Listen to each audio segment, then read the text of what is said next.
না না, কিছু কিছু না। আমি আমার একটা মেয়ে ছিল, তার নাম ছিল বুলা। আমি আমি কালে তোমার মতো দেখতে, ভাগ্যদোষে আমি তাকে হারিয়ে ফেলেছি।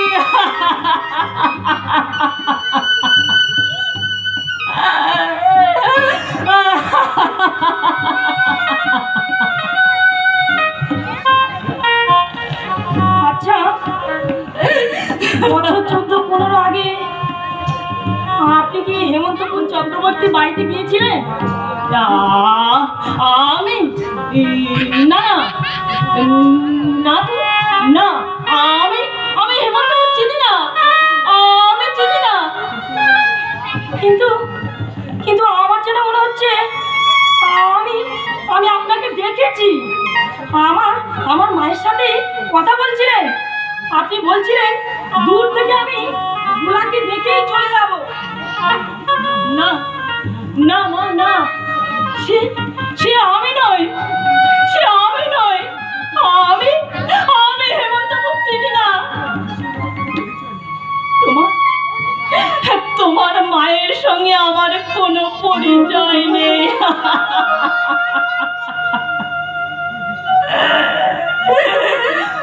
তুমি তুমি বিশ্বাস করবে কি আমি জানি না মা, কিন্তু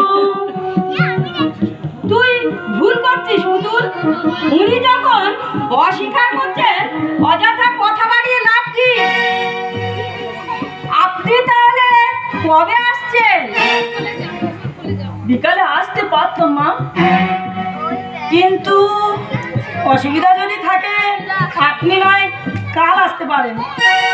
অসুবিধা বলতে না না না মা, অসুবিধা বলতে ভাড়ার টাকাটা না দিয়ে কি করে আসবো? ঠিক আছে, 100 টাকা ভাড়া তো? হ্যাঁ মা, 100 টাকা ভাড়া।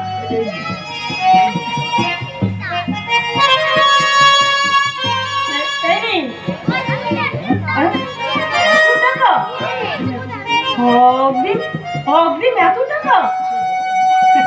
ভয় নেই, এই টাকা আপনার মায়ের থেকে কাটবো না।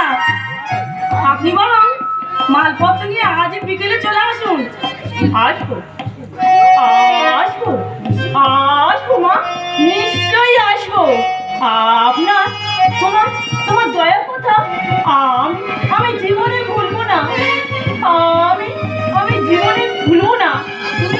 তুমি বিশ্বাস করবে আমি কি জানি না মা, তোমাকে তোমাকে দেখি আমার আমার বুকটা বারবার হাহাকার করে বলছে, তুমি আমার মুলা, তুমি আমার মুলা, তুমি আমার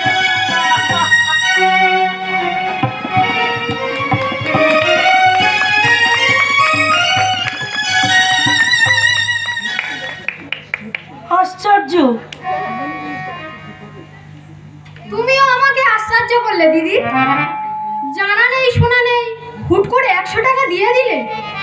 টাকা নিয়ে যদি ডুব মারে, যদি না আসে? আসবেন কিরে সোনালি, আসবেন না ভদ্রমহিলা? মনে হচ্ছে আসবে, কারণ ওর মেয়েকে নাকি দেখতে ছিল ঠিক পুতুলের মতো। তুই লক্ষ্য করেছিস কিনা জানি না, যতক্ষণ ছিলেন অপলক তোর মুখের দিকে তাকিয়ে কাঁদছিলেন ভদ্রমহিলা। সেটা সেটা আমিও